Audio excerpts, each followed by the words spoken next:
Hello, Tenno.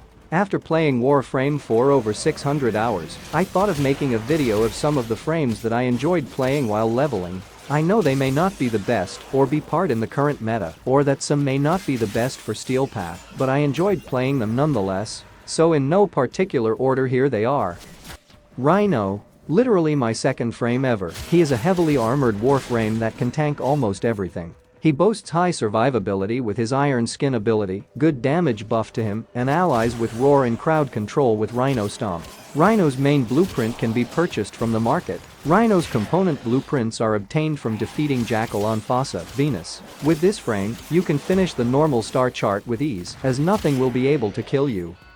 Wukong or his prime variant. Descending from the Emperor and Eternal, the unruly primal Saint Wukong wreaks havoc in the system with his immortal trickery and savage beatings. Another very easy to get Warframe if you have a clan. Wukong's blueprints can be researched from the Tenno lab in the dojo. The only problem in crafting him would be the Nit-Ain extract, which can be obtained from the Nightwave offerings or as a very rare drop from reactor sabotage caches. Giving his passive allowing him to avoid entering bleed out for 3 times during a mission and giving him 3 buffs from a selection of 5. His first ability, Celestial Twin Witch, makes a clone of Wukong that uses either your melee or ranged weapon and are affected by equipped mods and scales in heat with ability strength.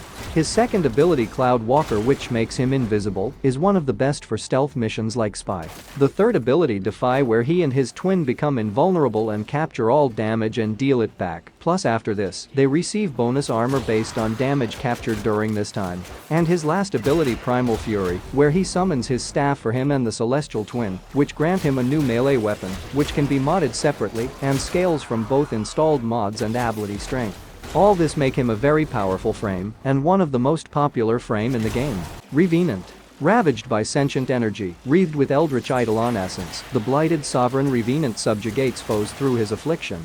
The true immortal Warframe in the game. Revenant's main blueprint is awarded upon completion of the Mask of the Revenant quest, which is unlocked after reaching the rank of Observer with the quills. The component blueprints are acquired from bounties in the plains of Eidolon.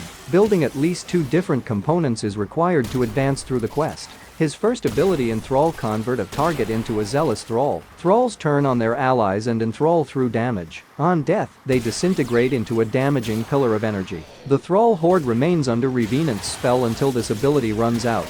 Mesmer Skin. Revenant's immortality button envelopes him in sentient energy, which redirects damage and stuns all those who dare attack. Stunned enemies can be enthralled at no energy cost. The third ability, Reeve, makes Revenant dash through enemies as a wall of sentient energy, leeching shields and health from any encountered, enhanced for thralls. Revenant's last ability, Dance Macabre, erupt with a multitude of Eidolon energy beams and sweep a circle of death around Revenant. The beams will modify their damage type to target select defenses, while incoming damage is redirected back into the beams. Hold fire to boost status effects and damage at the cost of increased energy consumption. Thralls killed by this leave over shield pickups. He is another tanky frame which will make things very easy for every player. Also, he is a good frame for Steel Path. Cervo. Sentenced to suffer eternally for rebellion against the Orokin reign, his salvation spirals forth as the fabled kingdom returns. Imprisoned high above perilous skies, since exiled in an infinite dungeon, escape its labyrinth and exact righteous vengeance as the Crimson Renegade.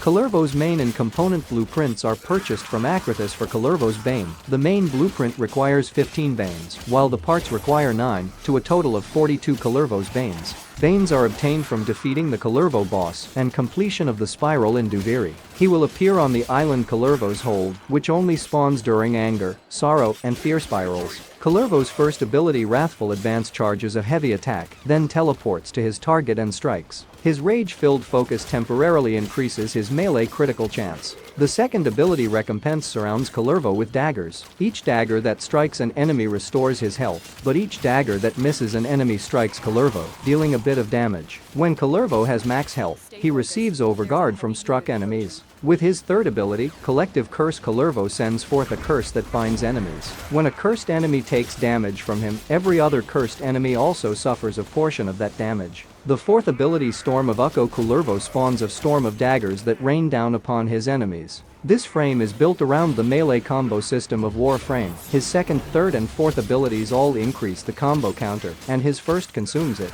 The high armor and overguard from his second ability make Kullervo a very tanky frame with which you can complete the star chart with ease, and with his first ability, you will be able to defeat almost any enemy with ease, even in Steel Path. So what are your favorite frames that you play? Please leave a comment, like and subscribe, and thank you for watching.